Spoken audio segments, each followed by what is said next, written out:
Rema hari ini, Amsal 23 ayat 18.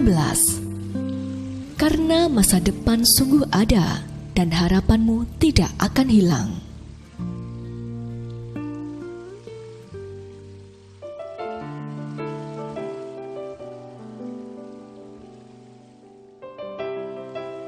Sudah 1 tahun lebih sejak pandemi melanda dunia, begitu banyak sektor kehidupan yang terdampak.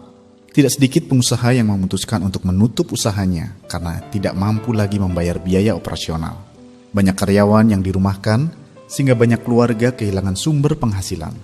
Tidak heran jika banyak orang merasa putus asa, hilang pengharapan, dan seringkali memutuskan untuk menyerah. Namun terkadang kita tidak menyadari bahwa sesungguhnya saat Tuhan mengizinkan keadaan buruk terjadi, Dia sedang menguji kita. Dampak pandemi juga dialami oleh Dewi, salah satu karyawan hotel ternama. Setelah beberapa hari COVID-19 masuk ke Indonesia, hotel tempat ia bekerja memutuskan untuk mengurangi karyawan, dan ia menjadi salah satu karyawan yang dirumahkan.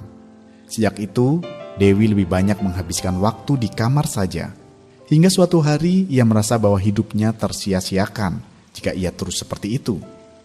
Berbekal kemampuan selama bekerja di hotel, ia memberanikan diri untuk membuka warung makan. Berawal hanya dari memasang iklan di status WhatsApp, ia mulai menerima 1 atau 2 pesanan. Sekarang ia bisa menjual sekitar 80 paket makanan dalam 1 hari. Bahkan kini penghasilannya lebih besar dari gajinya dahulu. Mungkin banyak di antara kita sedang mengalami seperti apa yang dialami Dewi.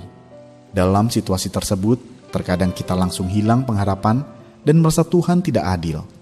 Namun di tengah keadaan terburuk yang Tuhan izinkan terjadi dalam hidup kita, sesungguhnya Dia rindu agar kita mengandalkannya dan memutuskan menjalani setiap proses bersamanya. Banyak orang yang pada akhirnya hilang pengharapan, karena ia memilih menjalani proses dengan kekuatan mereka sendiri, bukan bersama Tuhan. Hargai kerinduan Tuhan ini dan mulai berani untuk ambil komitmen berserah dan mengandalkan Tuhan. Saat itulah kita akan melihat bagaimana Tuhan membuka jalan bagi setiap permasalahan yang sedang kita hadapi. Bersama Yesus, kita akan selalu hidup dalam perjanjian damai, dan damai akan selalu kita rasakan sekalipun dalam keadaan kurang baik. Pernahkah Anda merasa kehilangan pengharapan dalam hidup Anda? Mengapa demikian? Menurut Anda, mengapa sangat penting bagi kita untuk menjalani setiap proses kehidupan bersama Yesus? Apa komitmen Anda agar sepanjang hidup Anda tidak pernah kehilangan pengharapan?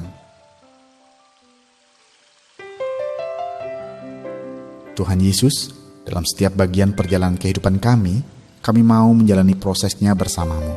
Roh Kudus senantiasa ingatkan kami untuk terus berjalan bersama Tuhan, sehingga kami tidak kehilangan pengharapan dalam kondisi apapun. Di dalam nama Tuhan Yesus kami berdoa. Amin. Banyak orang yang pada akhirnya kehilangan pengharapan jika tidak menjalani proses bersama Yesus.